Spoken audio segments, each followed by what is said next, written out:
It's definitely given me a lot of experience. Like, there's a lot of trial and error, and I learned a lot from like going from a different media to another. So that's pretty cool. It's all part of the process, just trial and error. That's part of making art. You make a mistake, but then you make it beautiful.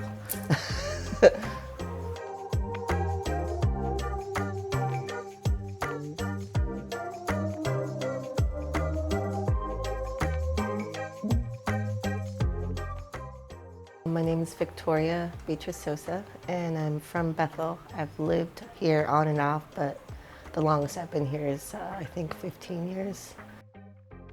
I work with different mediums, and I try new things, and I mix it all together. I always try to represent the region as much as I can. I like to mix up modern day stuff with my culture. This one project I published, it was called the Pinup Project. And I noticed not a lot of Native women are like brought out to be beautiful and sexy. So I was like, I'm gonna make a pinup. I'm gonna make a whole thing of pinups. And I did, and I got some bad, I got a lot of bad backlash. Lots of people kept telling me like, oh, that's why you get raped. But the real people who understood the piece, they were like, I love this. I've never felt so like beautiful.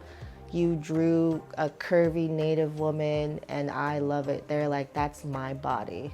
And I was like, yeah, that's why I did it. I wanted to be an artist because of my dad. He was a tattoo artist ever since I could remember. And being an artist always ran in his family. My aunts are all artists. And just being around that environment, watching my dad tattoo people, I remember being like 4 years old and saying, I want to do that. I want to be like that. And eventually I did at the age of 12. I really like wood burning right now. I was living in Juneau for a little bit and I just seen nothing but woodworking and I was like, I want to do that. That looks fun. So I bought a wood burner and I think the biggest piece I did was the salmonberry roots on a piece of wood.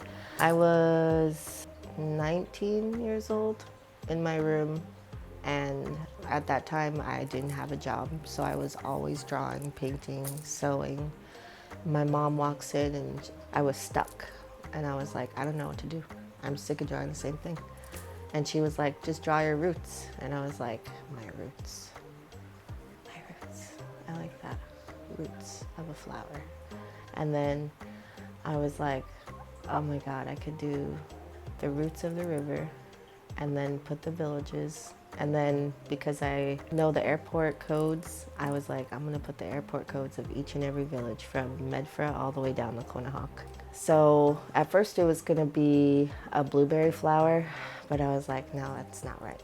It's gotta be a salmonberry. When I published it and made it into a sticker, it just sold like hotcakes. Like I couldn't believe it. Everyone was just, they loved it. And I was so surprised. I was like, wow, thank you, Mom.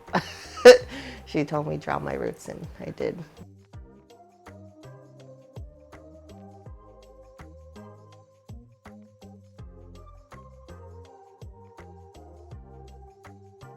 So right now I'm working on this piece and her gusbuck is probably one of the hardest I've painted because I'm putting gold leaf on it and that's just like such a process. It's very tedious because the print that I chose out of my brain, it's super tedious. She's almost done. I just need to fix her hair and finish her gusbuck. I kind of don't want to give her away. I'll think about it. I'll make stickers though for sure. It was like I was finding myself when I was drawing my culture, and when I'm learning my culture more nowadays, I feel so at home inside of myself that I'm like, yeah, this is great, because not only did I find myself, I'm more comfortable with the art that I'm making. Like, it's not like I'm out of the ordinary. I'm like, no, this is me. This is all me. This is my roots. Like my mom said, I'm drawing my roots. So this is where I came from.